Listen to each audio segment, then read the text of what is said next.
Hello everyone. Today I want to talk about two apartment building strikes. One took place in Belgorod and another one took place in Kharkiv. Let's start with Belgorod. So what's going on? I'm sure you've heard about this already. A couple of days ago, all of the Russian media was screeching at the top of their lungs how the evil Ukrainians had struck and partially destroyed a building in Belgorod. Through the course of these reports that I've been posting here, I've been pointing out that Russians really need to cover up their tracks better because we no longer live in the 1940s and 1950s. The entire globe is basically being observed by satellites.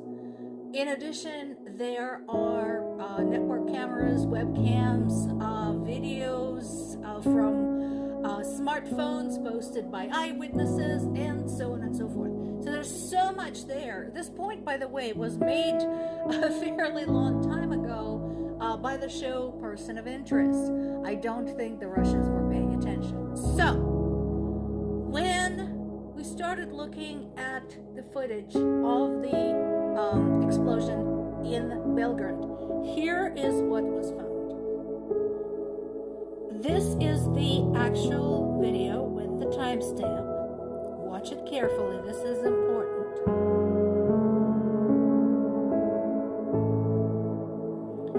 And here are some photos along with some analytics. So, here is where a lot of us with even the minimum of technical expertise started asking questions. So for my credentials, I have a master's degree in mechanical engineering from Rochester Institute of Technology.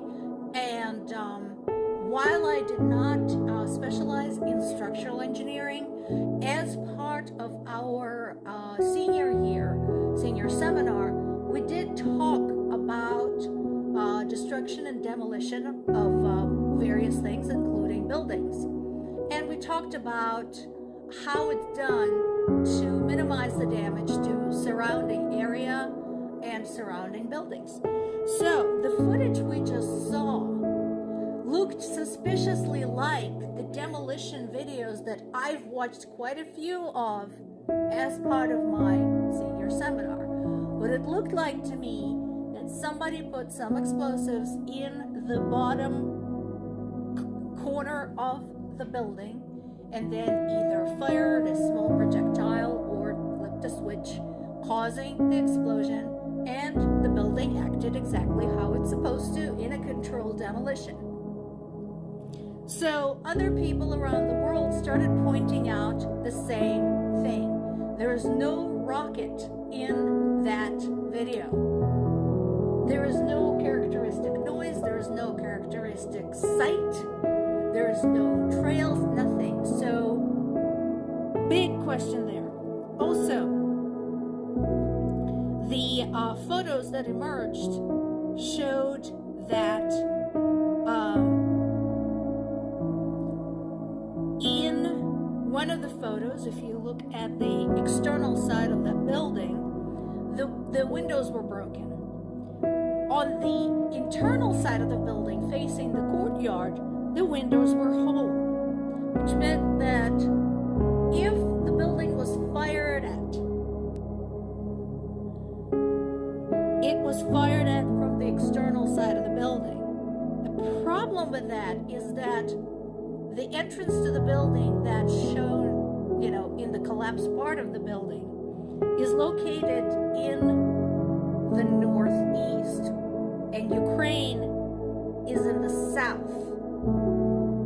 So, how could something be struck from the northeast, considering it's supposed to be coming from the south? So, the arrows here are pointing, where the building was struck. It's in the top right corner there, and where Ukraine is actually located, which is in the bottom left. So, all of this together leads a lot of us to believe that this is just another fake by Russians. There was an older building. We hope that they then they stuffed it full of some extra ammo, some extra explosives, fired something small at it, and basically demolished that part of the building, a controlled collapse. Now, here's something that really happened, but I did include an excerpt from the Post, which is from the Moscow Komsomolets, which is, a Russian source. I suggest you look at the buildings, and what they're saying is these are stills from a rocket strike against Kharkiv, where structures that were disguised as apartment buildings have been destroyed. Notice, structures disguised as apartment buildings. Look at the pictures. Does that look like it was disguised as an apartment building, or like it actually was an apartment building? Also not explained how a 91-year-old woman and a baby were disguised Ukrainian military officers who died in this explosion. Still waiting for that one.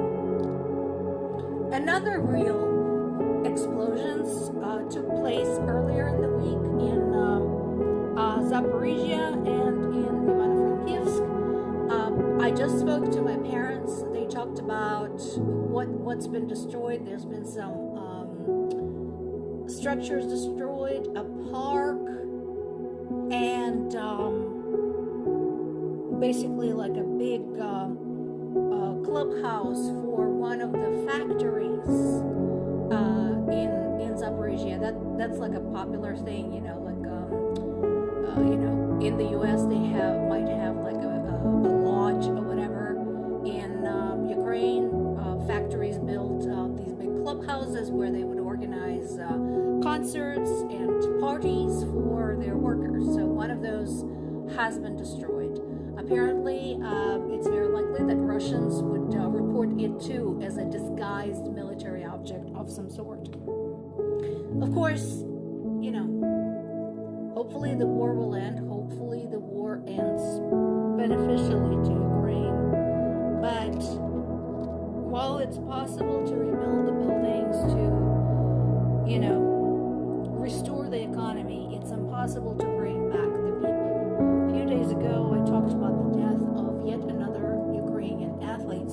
This particular article is a list of most of the athletes who died defending their country. There are pages upon pages upon pages upon pages of these.